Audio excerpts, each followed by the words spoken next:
Okay. Good afternoon, children. So today's class in the matter around us, the very separate topic, that is gaseous gases. Last మనం solids గురించి liquids గురించి discussion చేసుకున్నాం. ఎస్పెషల్గా ఈ టాపిక్లో hero of the lesson ఎవరంటే gases. ఇక్కడి నుంచి జాగ్రత్తగా వినండి. So, in gaseous substances consisting of, this is gas, 1 unit of the area. The gas substances molecules are very far to each other. Very far to each other. For suppose, మన class room example తీసుకుంటే మన class రూమ్లో gaseous స్టేట్కి వచ్చేటప్పుడు continue చేయమంటే. So this is about 1 unit area of this certain substances. This is 1 cube. దీనిలో మనకి ఇక్కడ ఒక యాటమ్ ఉంది, ఇక్కడ ఒక యాటమ్ ఉంది, ఇక్కడ ఒక యాటమ్ ఉంది, ఇక్కడ ఒక యాటమ్ ఉంది. జస్ట్ లైక్ మన క్లాస్ రూమ్లో అంతా ఖాళీగా ఉంటుంది. ఒక యాటమ్ ఈ మూల ఉంటుంది, ఒక యాటమ్ ఆ మూల ఉంటుంది, ఒక యాటమ్ మధ్యలో ఎక్కడ ఉంటుంది. సో ఒకదానికి ఒకటి దూరంగా ఉంటాయి. వాటి మధ్య ఆకర్షణలు అనేటువంటి ఫోర్స్ ఆఫ్ అట్రాక్షన్స్ అనేటువంటివి చాలా తక్కువగా ఉంటాయి. Feeble attractions and repulsions also. వాటి మధ్య వికర్షణ బలాలు అనేవి చాలా తక్కువగా ఉంటాయి అన్నమాట. సో ఎప్పుడైతే ఈ రకంగా వాటి మధ్య దూరం బాగా పెరిగిపోయిందో, వాటి మధ్య ఆకర్షణ సరిగ్గా లేదో, వాటికి ఇండివిజువాలిటీ ఎక్కువగా వచ్చేస్తుంది. ఒకదాంతో పని లేదు. అంటే ఎట్లా అంటే, ఫర్ సపోజ్ మీరు క్లాస్ రూమ్లో ఉంటారు,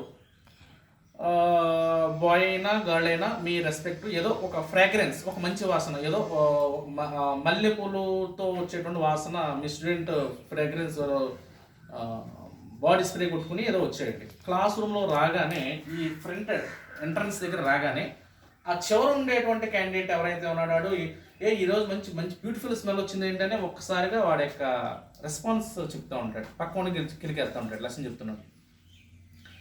రావడం అక్కడ వచ్చాడు. వాడికి వీటికి డిస్టెన్స్ సుమారుగా ఒక 2 or 3 meters డిస్టెన్స్ ఉంది. మరి అంత దూరంలో ఉన్నప్పటికీ ఆ ఫ్రాగ్రెన్స్ ఎలా వచ్చిందని, because of this gaseous atoms. దానికి ఒక ప్రత్యేకమైనటువంటి పదం ఉంది. ఆ పదం ఇప్పుడు చెప్తాను నేను. అట్లాగే మీరు ఏదైనా సరే, ఈ యొక్క మంచి ఫ్రాగ్రెన్సే అవసరం లేదు. ఫర్ సపోజ్ మీ ఇళ్లలో తీసుకోండి, మీ ఇంట్లో వరకు ఎలాగో 5 or 6 months ఇంటి దగ్గర ఉన్నారు కాబట్టి, ఇంటి దగ్గర మనం పనులు ఒత్తిడిలో మీ అమ్మగారు గబుక్కున్న స్టవ్ ఒకసారి ఒక సందర్భంలో ఆన్ చేసి వదిలేస్తే మర్చిపోతారు. మీరు ఏదో పని మీద ఇంట్లో రాగానే ఆ వాసన ఫైండ్ అవుట్ చేసి ఏమంటారంటే, అమ్మమ్మ ఏంటి గ్యాస్ వాసన వస్తుంది ఆడావిడి చేసి వెంటనే ఆఫ్ చేసేస్తారు. సో ఆ వాసన ఎందుకు వచ్చింది? ఎక్కడో మీరు బయట బాల్కనీలోనో ఎక్కడ బయట ఉన్నారు, బయట నుంచి ఆ స్మెల్ వచ్చిందనే విషయం వెంటనే మీకు తెలిసి వెంటనే లోపలికి వచ్చి మీ అంతా మీరు దాన్ని ఆఫ్ చేస్తారు. కారణం ఏంటంటే, బికాస్ ఆఫ్ దిస్ ఎక్స్పెన్షన్ అనే వర్డ్ వాడకూడదు, కానీ ముందు చెప్తాను ఎక్స్పెన్షన్. అంటే ఆ యొక్క వాసన, ఆ యొక్క ఫ్రాగ్రెన్స్ అనేటువంటిది ఒక ప్లేస్ నుంచి వేరొక ప్లేస్కి డిస్ప్లేస్ అయ్యింది. ఓకేనండి, వ్యాపించింది. సో ఈ వ్యాపించేటువంటి గుణాన్ని మన ఈ యొక్క గ్యాసియస్ స్టేట్లో మనం ఏమంటామంటే డిఫ్యూజన్ అని పిలుస్తారు. ఇందాక నేను ఎక్స్పాన్షన్ అని చెప్పాను చూసారా, అది డిఫ్యూజన్ అని పిలవాలి. దాన్ని టెక్నికల్గా దాన్ని డిఫ్యూజన్ అంటారు. దాన్ని క్లియర్? మళ్ళీ చెప్తున్నాను చూడండి. Diffusion is the very important property for that all gas molecules are displace from one place to another place.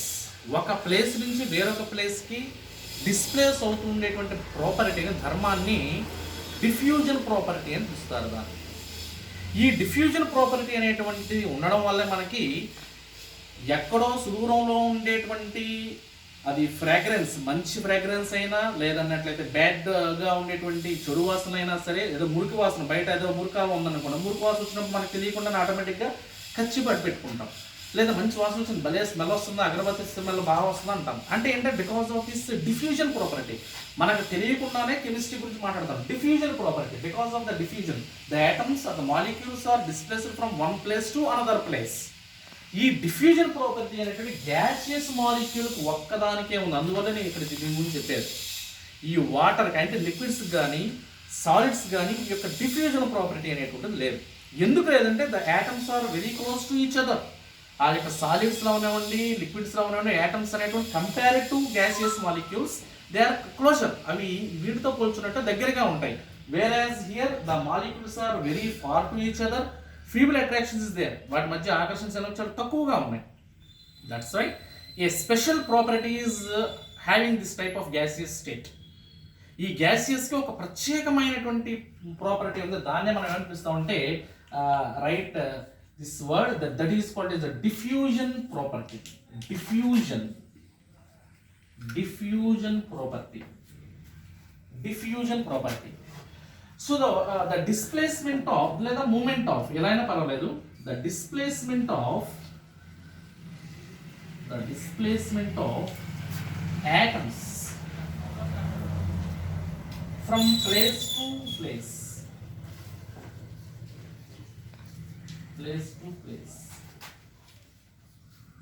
The displacement of atoms, మీరు డిస్ప్లేస్మెంట్ అని రాసుకోవచ్చు, movement of atoms from one place to another place అని రాసుకోవచ్చు. That is whatever maybe మన physics కెమిస్ట్రీలో మనం wording ఎట్లా అయినా సరే యూస్ చేసుకోవచ్చు.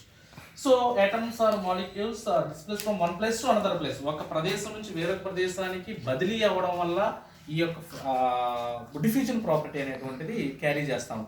మరి ఇలాంటి డిఫ్యూజన్ ప్రాపర్టీ అనేటువంటి సాలిడ్స్ కానీ లిక్విడ్స్ కానీ ఉండదు. That is the another thing. ఇక ఇది అయిన తర్వాత మరి ఈ డిఫ్యూజన్ ప్రాపర్టీని మన కెమిస్ట్రీలో మన తీసుకున్నటువంటి వాటిలో ఎట్లాగా మ్యాథమెటికల్గా lab activity, very very most important, lab యాక్టివిటీని ఎట్లా మనం ఇండికేట్ చేయాలి.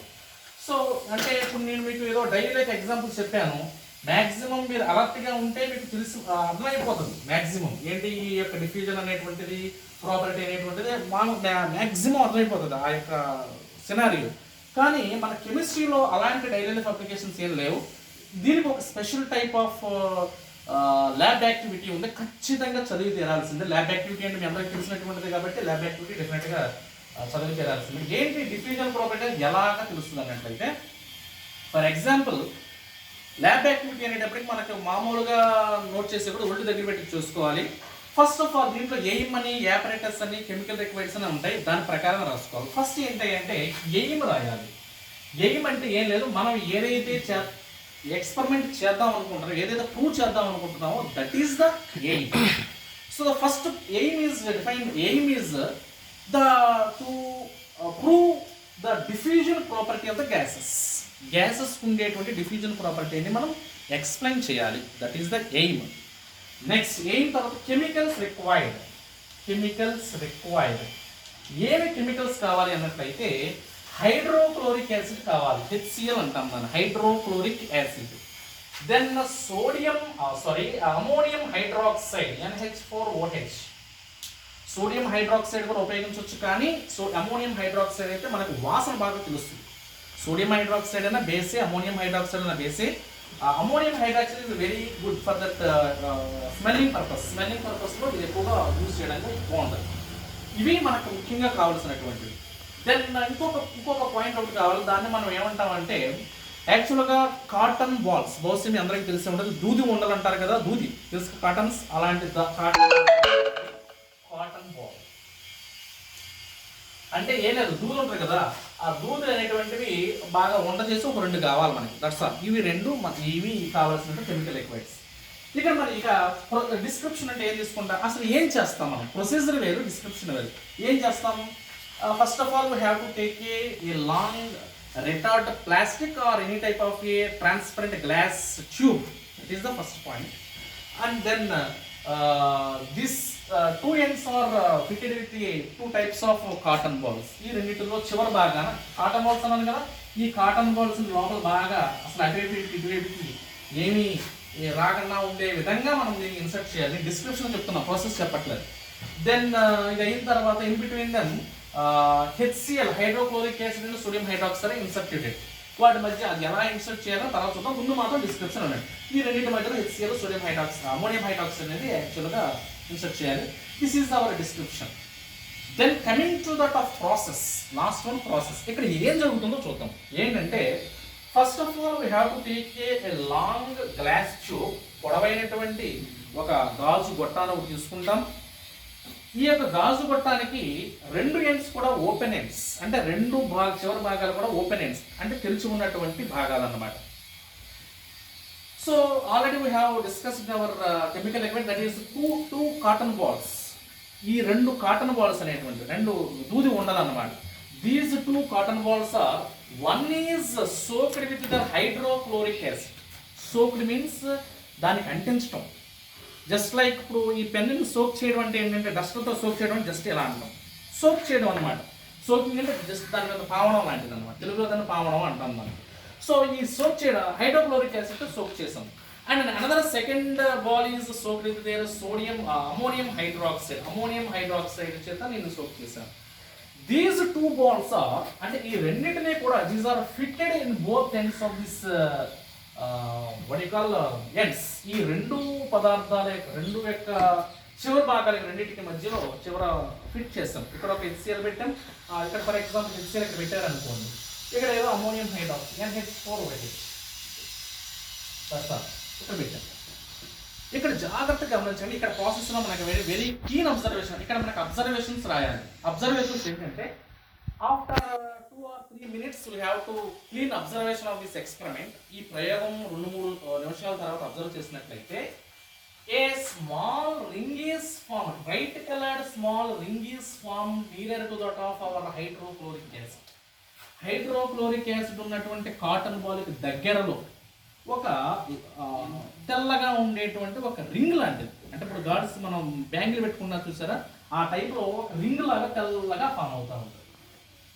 That is the observation.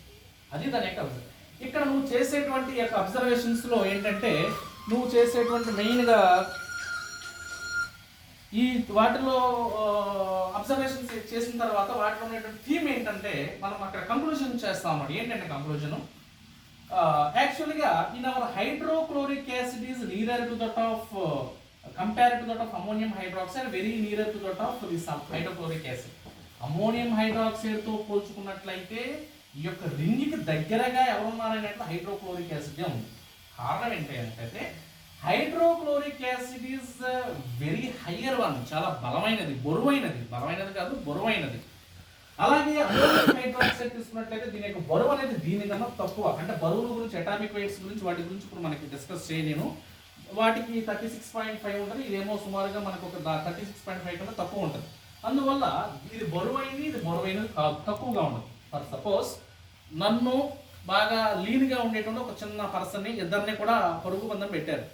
యాక్చువల్గా మా ఇద్దరిలో పరుగు బాగా ఎవరు చేస్తారు, వెయిట్ అనేది కొంచెం వాటితో కంపేర్ చేస్తే నేను ఎక్కువగా ఉంటాను, పైగా పరిగెత్తి సుమారు ఒక 10-15 సంవత్సరాలు అయింది కాబట్టి నాకు అంత సినిమా ఉండదు.